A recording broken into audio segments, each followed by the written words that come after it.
Welcome back to the Blindsiders. I am Ben. I'm here with Brian and a special guest tonight, Jack, to talk about episode number 3 of Survivor 47. And before we jump into it, Jack, we have you on this podcast. You know, you're a big Survivor fan, big into the LRGs like Brian and I as well, which is relevant as to why we're choosing you to have on specifically this season. Do you want to give some background as to why? Yeah, I think that's pretty fair. So obviously know you guys from LRGs, honestly, I would say is the reason that I'm even here. To start. I played in an LRG and I would say aligned pretty closely with Teeny Chirchillo. So obviously being able to see Teeny live and be able to see some of the actions that she's doing on the show, it's a cool opportunity, I think. And then we can hopefully bring some of that to this podcast. Yeah, I love it. So this is the second time in one of our reality podcasts we had the friend of somebody who's on the show. We had Sarah way back in the day on the Have Not Room, and now we have you, Jack. So thank you so much for joining us. I think this is like a super interesting episode to have you on, especially so early on it. And I mean, what are your first impressions so far of Teeny's game? I will say, and I'm sure if I was to have this conversation with Teeny, I would say the same thing. I hated immediately going up to Asia and being like, "Oh my god, like I'm your biggest fan." I texted Ben and I was like, "I'm upset."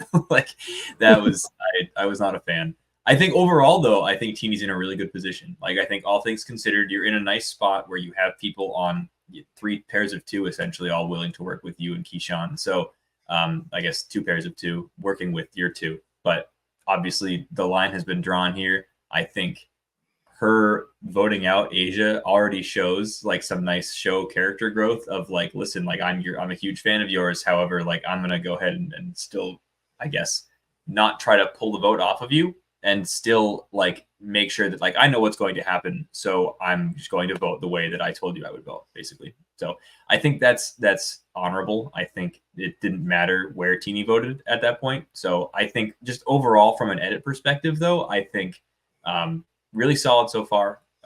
Good vibes on that tribe in general. And by good vibes, I mean a lot of vibes in general from Rome, especially. But Teeny, I think, is playing to her strengths well, which is social like prowess for sure. Yeah, no, I agree. I think, she's in a great spot.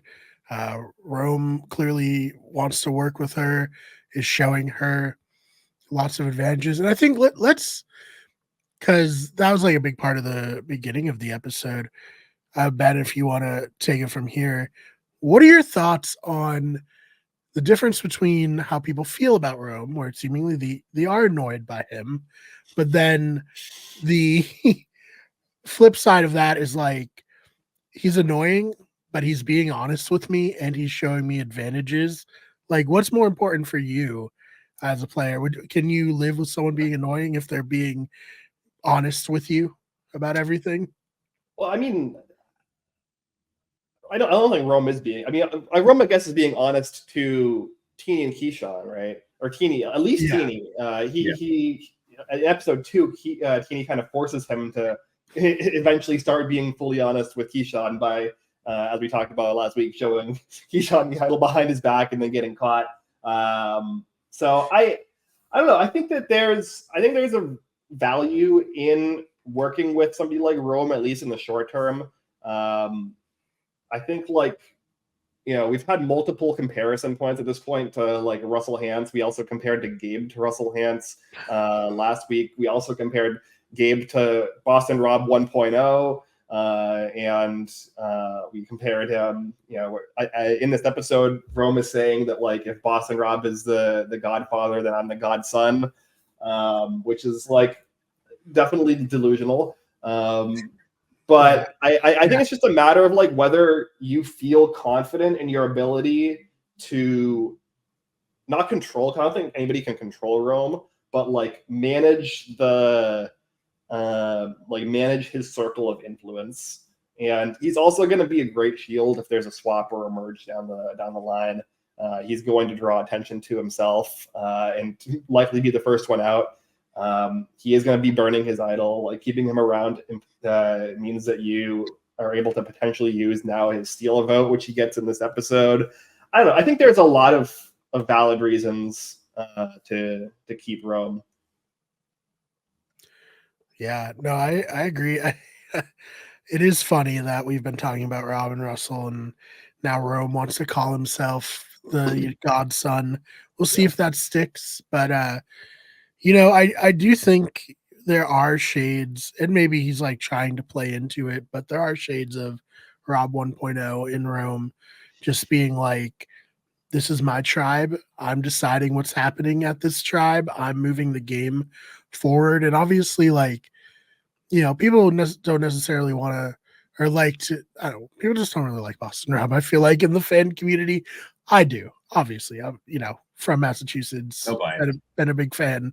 No, all biased. I mean, openly biased. I rooted for him every time he played. So, but he really did change how the game was played in voting off Hunter, even Peter. Like, I think Peter was the first male first boot of on Survivor. But I do think Rome is bringing a different kind of energy to the new era, where it's like, I'm going to grab this game and I'm going to control it, and you're going to have to wrestle it away from me. But he's also fairly well insulated by having an idol, now having advantages, and seemingly building some decent relationships in spite of, how he's being portrayed on the edit. I mean, they're setting him out for a huge downfall. It's going to be an incredible. Yeah, no, he's not winning the game, but Yeah. I think that he's definitely going to remain like a big presence in the show for longer than anyone expected him to. Yeah. What are your thoughts on Rome, Jack?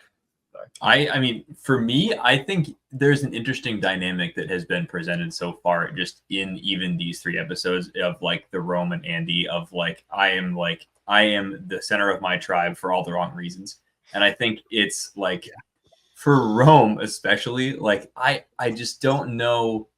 And obviously this is a good job on casting. Like, I don't know how you can go in and be so blind to like the perception of you, and it also like thinking that you're doing such a good job, but also everybody feeding into that because you have the power.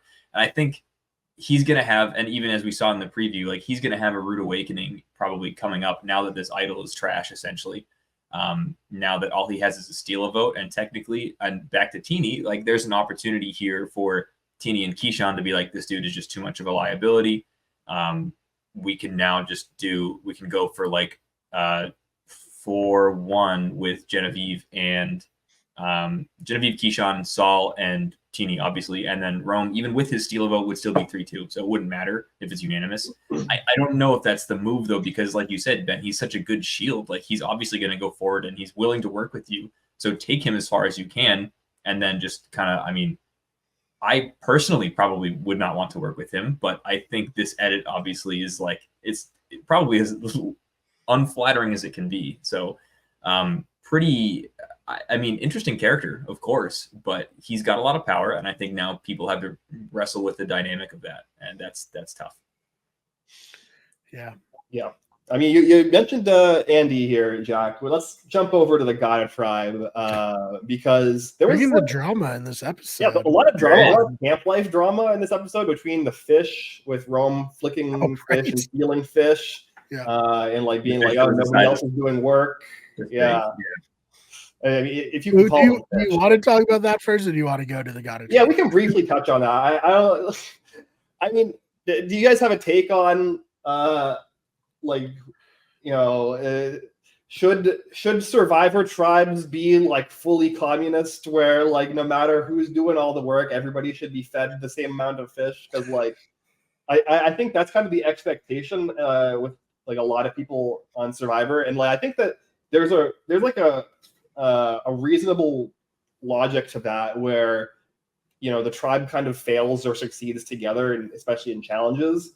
And if like you eating 4 fish and everyone else eating like a quarter of a fish, doesn't actually provide any value to the tribe as a whole, because it means that like only 1 out of your 5 people is going to be fed for a challenge. So I think there's like even some utilitarian approach to trying to feed everybody equally, even if you're the one doing all the work. Obviously, also from a social perspective, if you're not only trying to like hog the fishing and like being off-putting in terms of not being inclusive in offering people the opportunity to contribute, then you can't really like, it's almost like a beggars can't be choosers situation where you can't then like turn around and complain that people aren't helping. So I don't know. That's kind of my thoughts on it. I don't know if either of you have thoughts. I mean, Yeah, Jack, do you want to go first? yeah, I think you nailed it, Ben. Like at the same time, credit to Rome, right? He said he ate the most fish. He then went into the next challenge and was like, I'm going to be so good at this. And then he actually, in fairness, he was the only one that was fed, and he was so good at this. Credit to him. Like he really crushed the Also, first huge surprise there. Usually when they show like someone being like, I'm going to fucking crush this, they fail. Nope. He was good. He was really good. I was so disappointed. I wanted him to fail catastrophically, but of course not, right? So I mean, yeah, he's hogging all this fishing gear, and then he's like, I'm gonna eat all the fish, but he's so like narcissistic, self-centered, like that he shows up, he's like, look at this freaking fish I got, and I'm like, oh, this dude's gonna show up with like something the size of my forearm, and it's Hawkeye salmon. Yeah, I was like, this dude's gonna have a full meal, and he shows up with like literally something the size of my thumb. And I'm like, oh my god, he's serious. I think there's a level of, like you said, Ben, the social aspect of like, I should let other people do this as well, that he just doesn't get. And then also, I think the tribe is tired of him, because they showed that they didn't really want anything to do with him while he's doing this, and they're just like, you know what, Rome, go ahead, like you go ahead and do this. We're all going to chill off to the side and let him do his thing, like enjoy it. And you can hear the remarks being said when he's coming back from the journey and just all that. So I think there is some realism to like, no, this dude is a lot, and like any opportunity I get to just chill from him, I'm going to take. Yeah, I'm surprised the Fijian life, hunting and game didn't like come and be like, "Yep, too small. You can't take that fish. It has to be a certain size. We need to keep the ecosystem healthy here, because those are some small fish." But yeah, I mean, the whole point of like being the person who catches the fish is like, yeah, you're giving up like some food that you worked for, but you're supposed to be gaining, people's respect, and like, oh, they're happy that you're doing this and providing for them. So that's the trade-off, Rome. That's what you're getting back. The way he did it, just like everyone's like, nice, I got a bite of fish, and also I don't like Rome even more. Like this is horrible, the worst possible way. And yeah, I agree. Like, I would be flummoxed if he was like, yo, look at this fish I caught, and it was like less than like the size of your palm. It's like, okay, like I guess I don't really have to worry about the bones if they're so small. I can chew them like just eat it whole. Yeah, right. Yeah, may as well just eat it all. Yeah, it's so funny. I love him.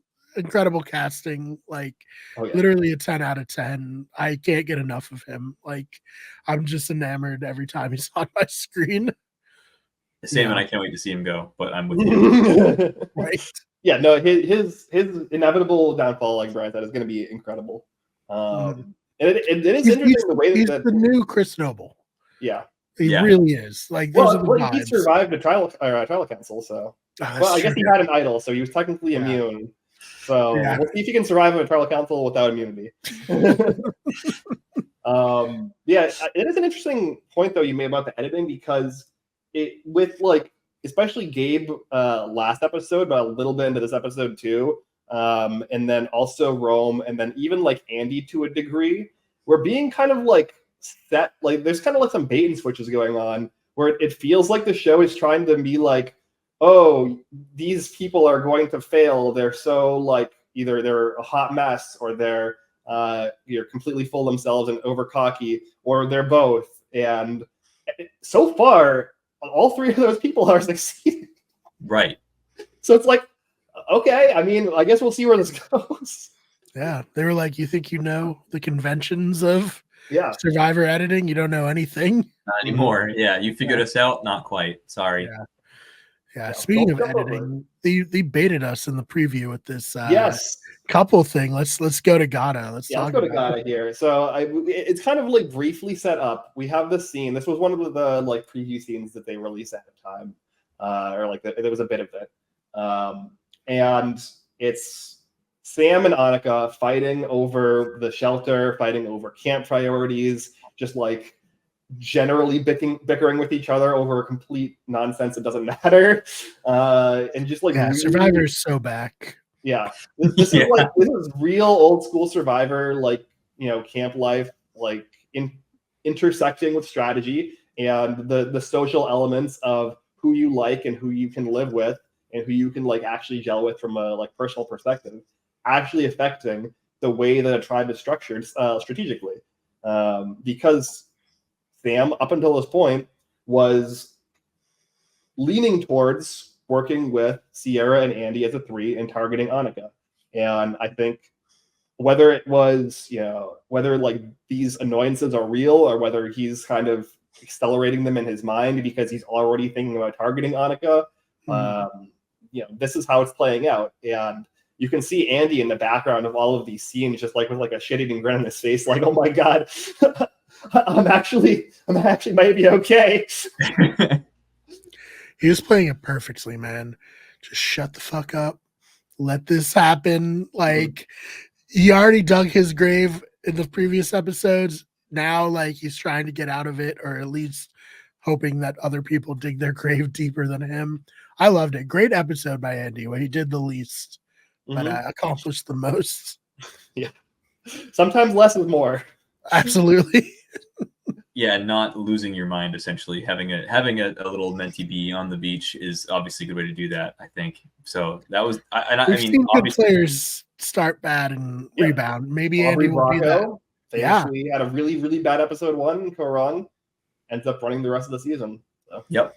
And he obviously, it's showing that like just the conversations that he's even having in these confessionals is clear that he's like, yeah, I'm in a much better place. Like, I understand, like I'm able to just take a minute and watch, and the shit-eating grin is ever present, and I love it so much. It's a great little edit of, you can see Sam yelling in the foreground with the pan to Andy just sitting in the back, and I'm like, this, good for you, Andy. Like, this is, you're playing this as best as you can with the hand that you kind of dealt yourself, but still, like, good on you. Yeah, the machete scene was, I don't know why he did that. That was was too far, man. Yeah. Oh. He must have been really frustrated. I don't know. I don't blame him. I don't blame him necessarily. If I were in that position, I'd probably do something similar. But like, also, like, that's everybody's watching you right now. That's tough. It's a tough look.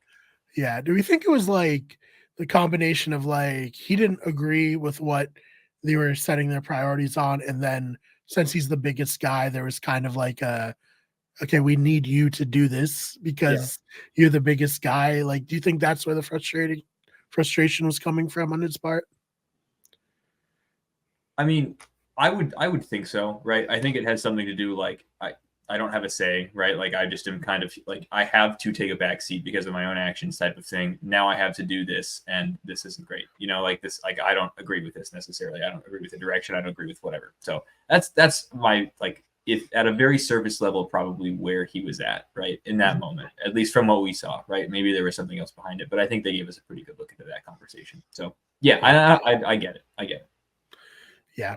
Same time, I know you're tired and hungry, but you're playing Survivor. Just placate the woman on your tribe, lift the logs, hang the clothesline, do whatever you can, Yeah, I mean, I think a combination of that. He very openly, definitely wanted to try to use the fishing equipment and go fishing, and like basically. And you know what? He's super tall. Yeah. He's probably starving. Yeah. Good like, point. Muscular, very tall. People with that body type tend to like need more calories just to exist. Yep. And then on top of that, when you have like Annika kind of micromanaging you through the entire thing that you don't even want to be doing in the first place. I think I could see the irritation. Yeah, not great gameplay, but great television. really, really amazing.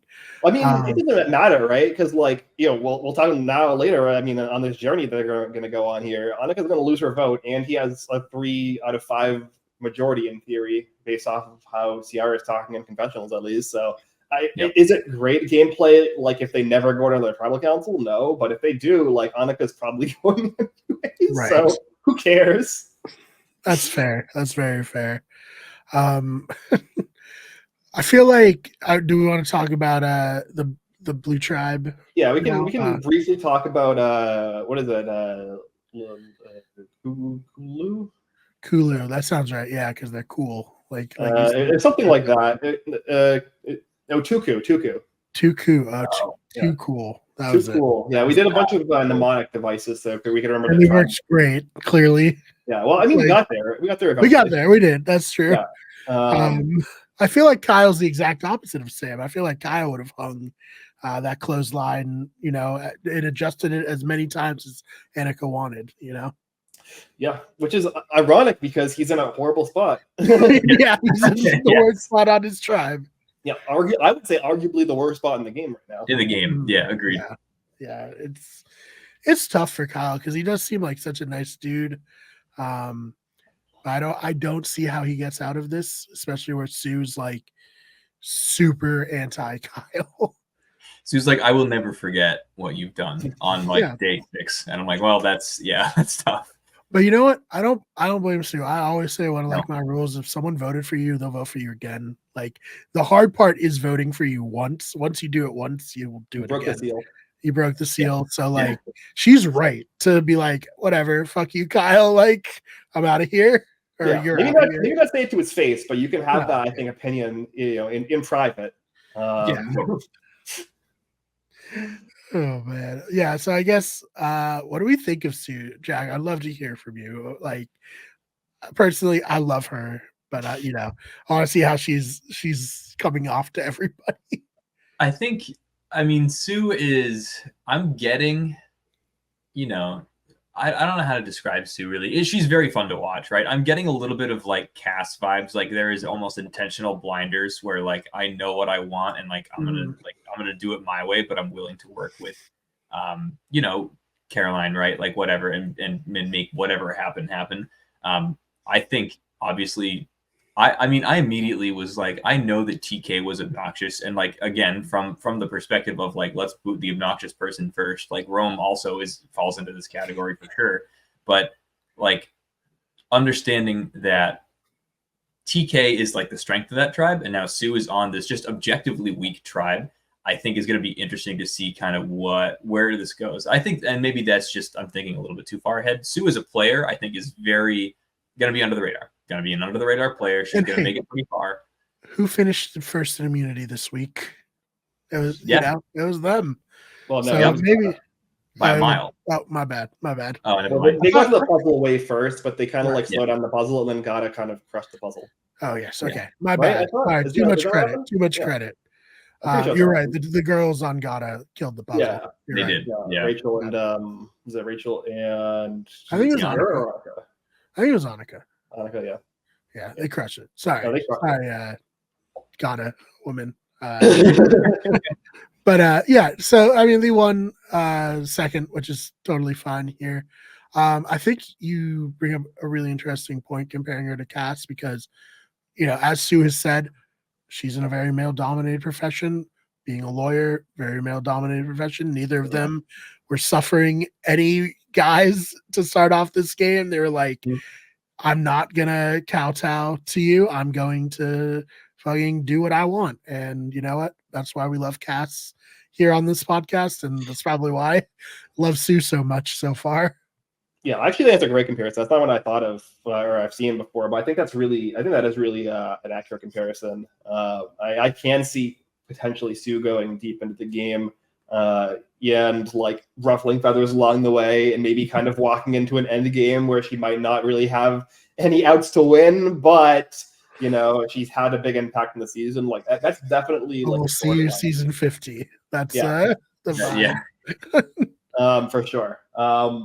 And yeah, so I guess like the interesting thing on this tribe to me was like Gabe is trying to make this play to protect Kyle, at least for a vote, because he wants them to not vote out the other strong guy and potentially go on a losing streak here, which fair. And so he's like approaching Kyle about voting out Tiana, and then Kyle's like, "Screw that! Gabe's a dick. I want to go vote him out instead." He's not gonna tell me what to do. It's like, this is kind of setting up a theme for I think the episode that we'll get to with Asia later, of like, when you're on the bottom socially of a tribe, you really, again, beggars can't be choosers. You really kind of have to take what's given to you. Yep.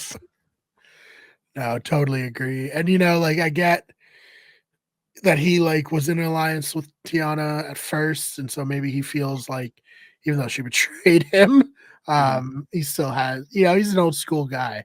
He's still like, well, we're still in an alliance, obviously. But yeah, not great, real bad actually.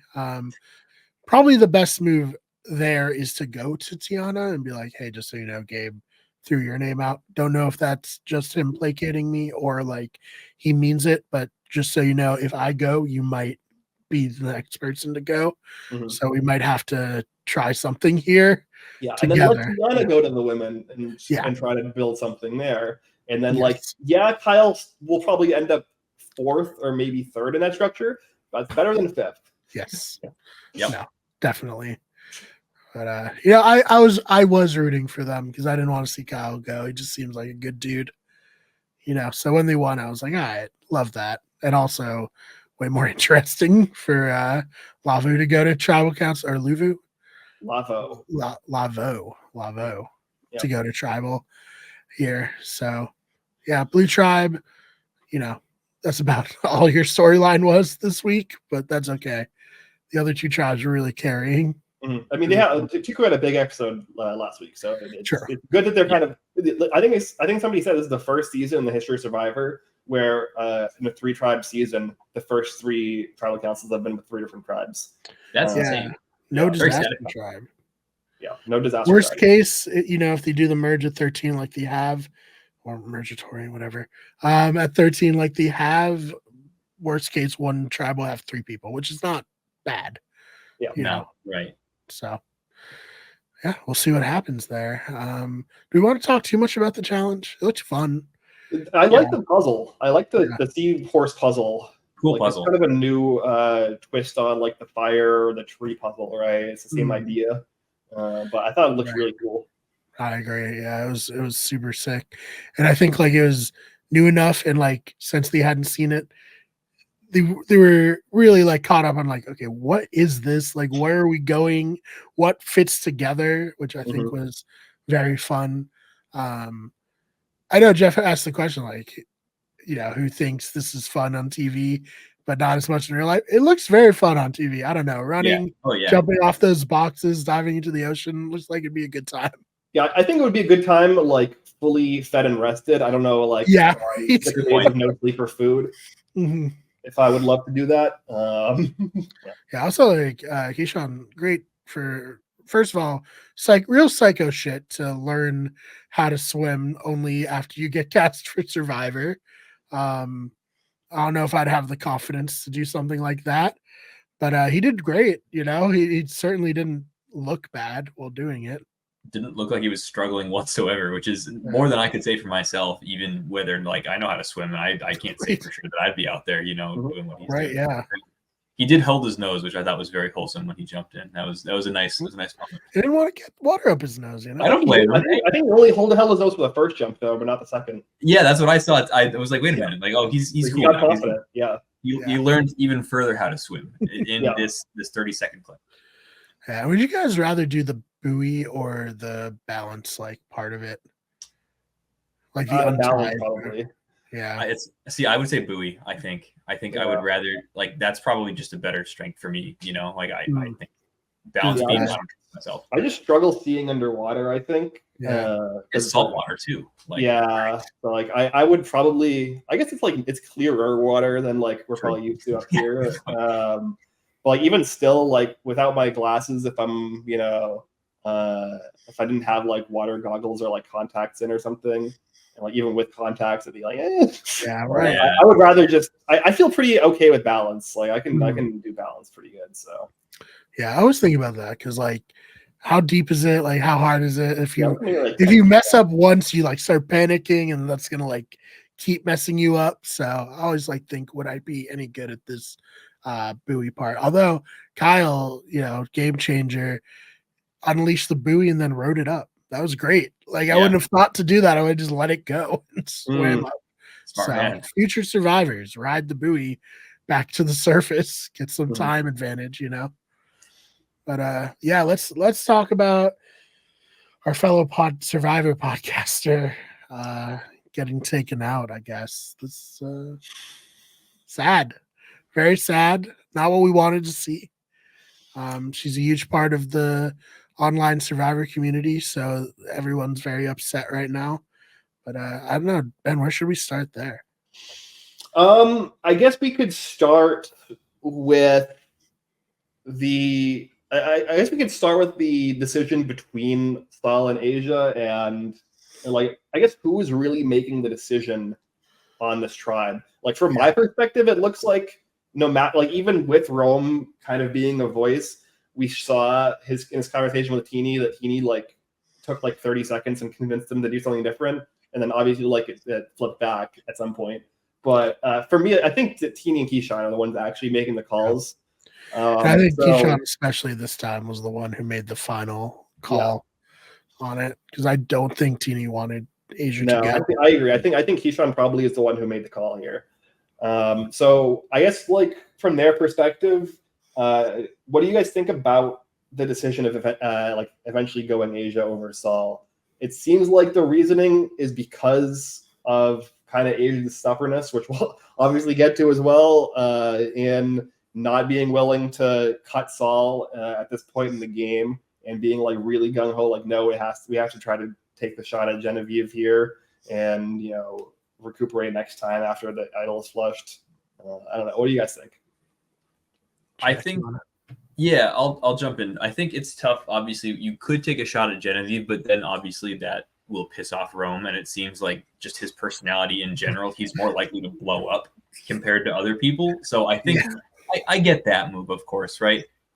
No, I think that what was concerning, again, and we've said it multiple times already, beggars can't be choosers in this scenario, and Asia was a beggar whether she realized it or not, and maybe that was part of the issue, right? You have somebody who is supposed to be the strategist and then is clearly like, I don't want to do that. Like, I refuse to do that.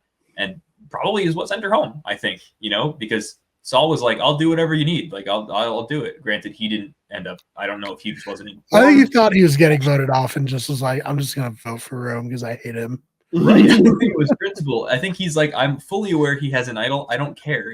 Maybe he won't use it because he's so cocky, which in the confessionals, you can see him literally saying like, this dude did not lose his vote. There's no way. And right? he was because Rome's like, yeah, guys, like lost my vote.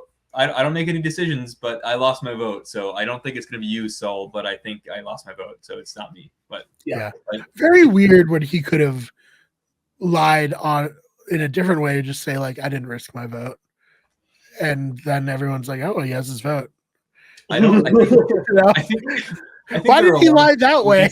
There are a lot of strategists on this lie tribe. Would get very obviously exposed by what happens at tribal council. Well, he then at tribal council replaces the original lie with a new lie, which is that his one tribal idol that he plays is the thing that he got from the journey, and he's like, I didn't lose my vote. Instead, I risked my vote and I won this instead. And it's like, okay, who's this for? The other people know you have the one-time idol. Yeah. Is it for Genevieve? Is it for Saul? It can't be for Saul, right? Like I think it is for Saul. I think he definitely cares about Saul not knowing information because he spent his entire conversation with Saul like lying to him for no reason. And then you see the preview in the next episode again where he's just like, I can do whatever I want. And I'm going to follow this conversation. Just going to antagonize him. Yeah. Literally anything to make sure Saul does not get information, clearly. So I guess, and Saul, there is a lot of tension just between those two as is, and it's coming to a head. But like,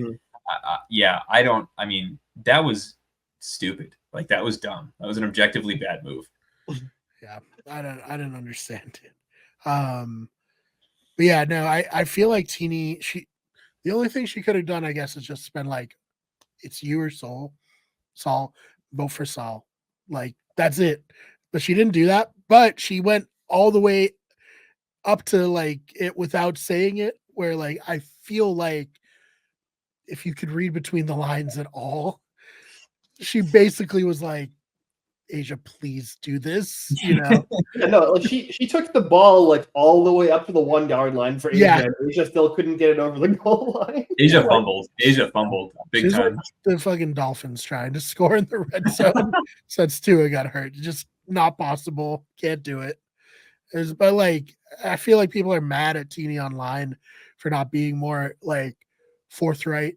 But like, she was right all the way, like you said, Ben, to the 1 yard line with it. Like, you gotta read between the lines, Asia.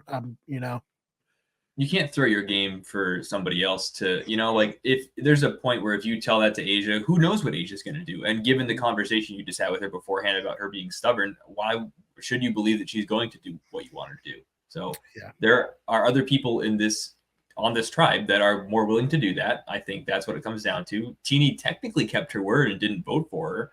I mean, that's probably the cleanest you can get out from that while trying to maintain your relationship with Asia beyond the game even. So yeah, Teeny's trying to get on that, Rob, as a podcast. Guaranteed. If it doesn't work out, Teeny, Blindsiders, anytime, let us know.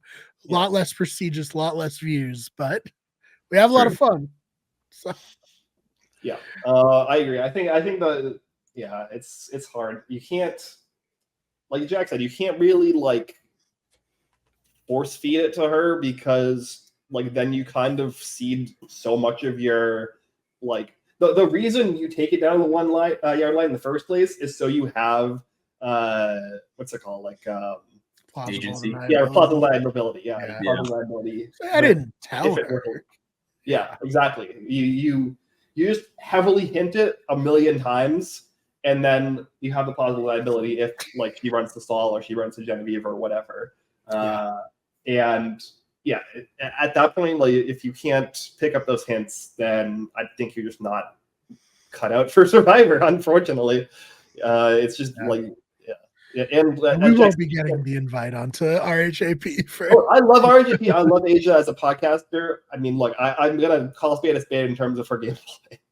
Yeah, and she also got very unlucky. Obviously, like she got extremely unlucky this season. On like 95% of seasons that Rome is on, he would be gone the second he even like the second he dips his fire into his torch into the fire at Tribal Council and pulls it out, it would be snuffed on 95%. Jeff's just back there. Yeah. There's no need. But on this season, he just happened to find 2 advantages before he got to the first Tribal Council, and so he was safe. That's how it rolls sometimes, unfortunately. And you have to be flexible, and she was not flexible. Yep. And hey, RHP can make fun of us when one of us get on one of these shows and flame out horribly, as is, it seems, the case with podcasters or even big podcast fans with Quinn on Big Brother this season. Really bad start for podcasters. Yeah, so far. Right.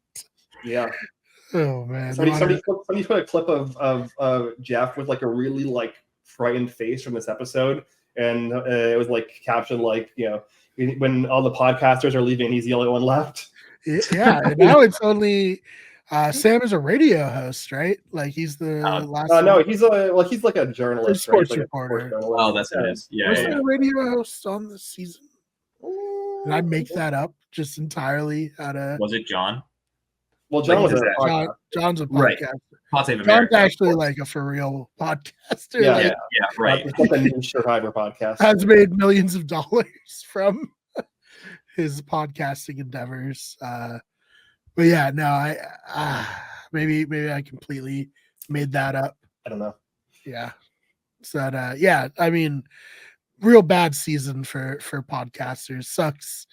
But you know what? At least we're getting out there and doing it. And for RHAP, they did go further than Pod Save America, so that's something. Yeah, they got a name drop too. Like it's the first RHAP name drop on the show. So yeah, how did they not put the clip of Jeff being like, "Do you even like me?" to Rob on the red carpet to show what Rob as a podcast is? One of the funniest moments on that podcast ever. Mm-hmm. Yeah, it's like that and like the BB19 Raven interview. I was about to say that exact same thing. Yeah. Yeah.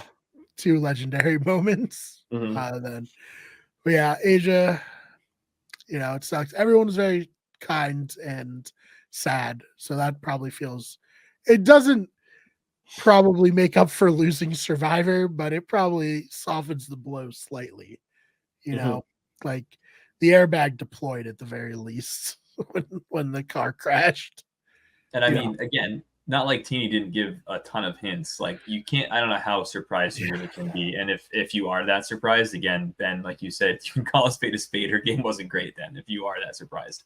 I think there's another level beyond even just what we saw, I think, because I see I don't think this is like players usually to do, especially this early in the game. Teeny tweeted something out that was pretty much like, hey, like I understand you're like very upset and like there are a lot of things I want to say that I can't say right now type of thing. Mm-hmm. Like, ooh, Teeny doesn't have anything to apologize for. I agree. I'm like Survivor, and she's playing it well, quite frankly. So yeah, like I don't know. Like it's if people are being mean, I have seen people be kind of mean to her on Twitter.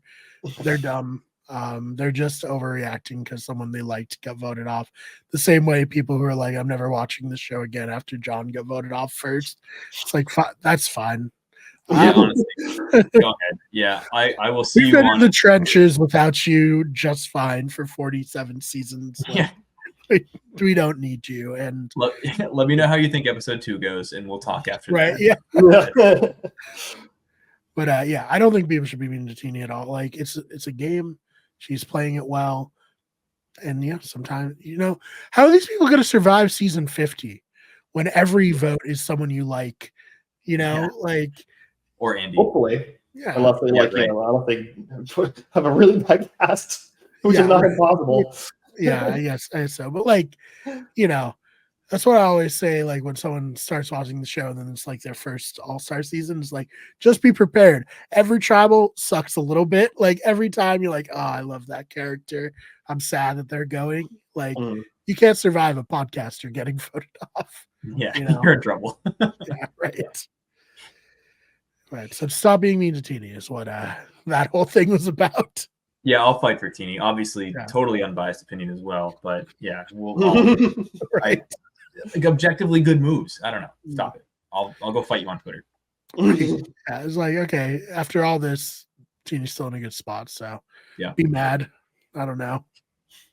Try about it, honestly. Right. All right. Do we have anything else we have from this episode or the show so far? I'm liking it. They have a flashback to 46, and I was like, oh, I forgot. Oh yeah, we didn't talk about that. Good. 46 players got roasted this episode. They were like, my strategy this season is to not be a moron like everybody on the last season was.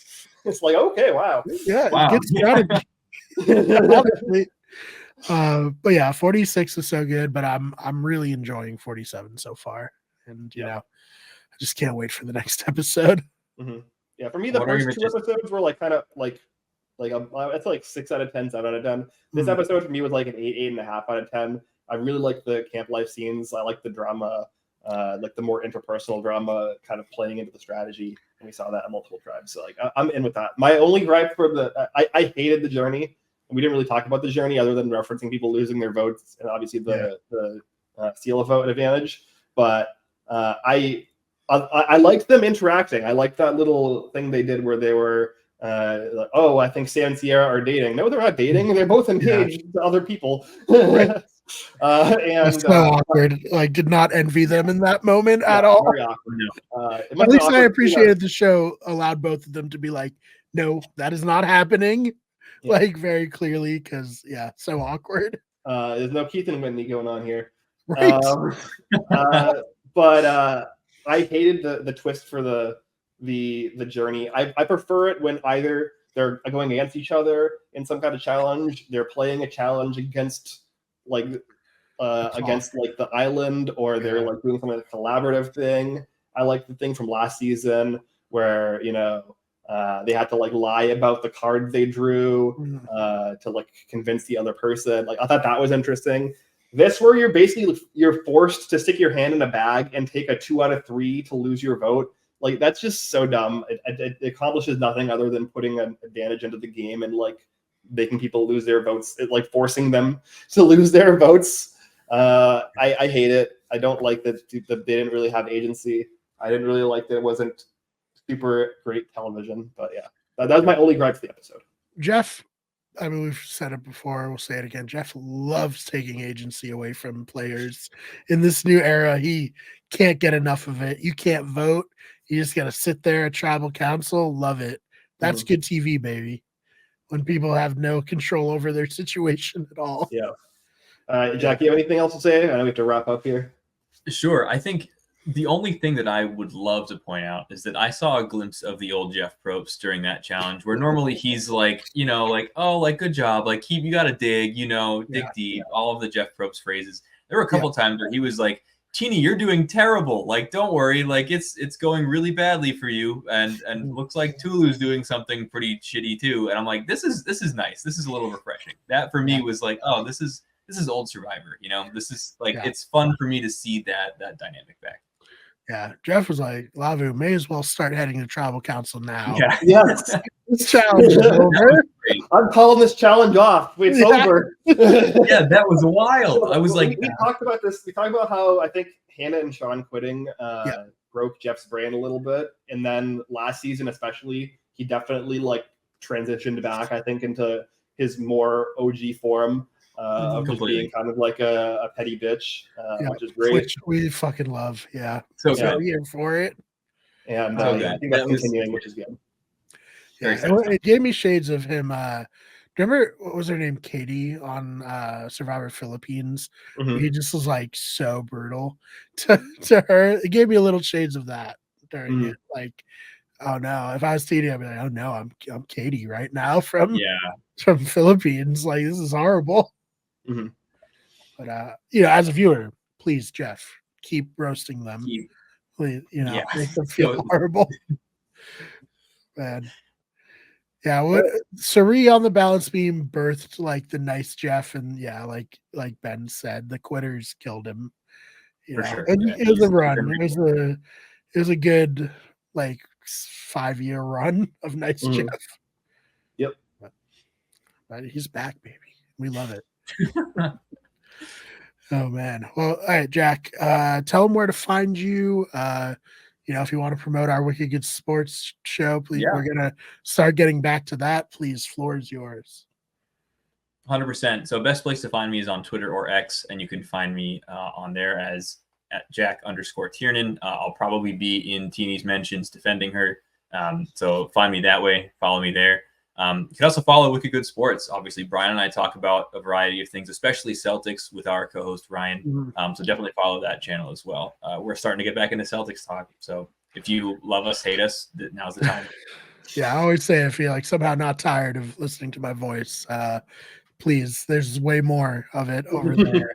I can't wait. I fucking love the Celtics. I love talking about it with Jack and Ryan, and just like, I need it now that the Dolphins are apparently going to be bad again this year.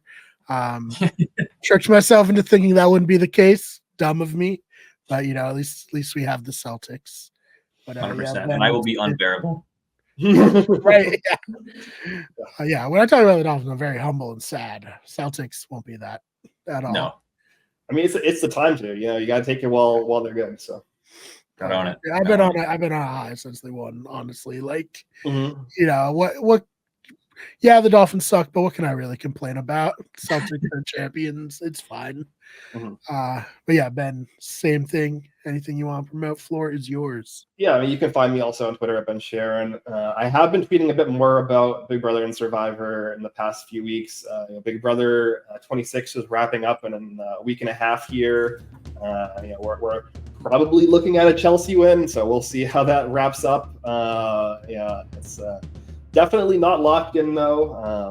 But yeah, I'm excited to see how that wraps up, and I'm excited to keep watching the season. Yeah, same here. You can find me on Twitter at the fake BMAR, BMARR. Yeah, like Jack said, Wicked Good Sports. Also, get a new channel, Those Fake Nerds. Check that out, talking about video games stuff. As I said, I think another episode, we get everything started as a show called Those Fake Nerds. That was a podcast. It became a YouTube show. Now it's a TikTok/YouTube short show. But without it, none of this would have happened. But yeah, so please check that out. Main channel is Wicked Get Everything, and yeah, we'll at least do a season 26 Big Brother finale podcast. I know we fell off for various reasons there, but really appreciate you all listening to this. Jack, really appreciate you filling in for Dylan this episode, and we'll see you all in the next one.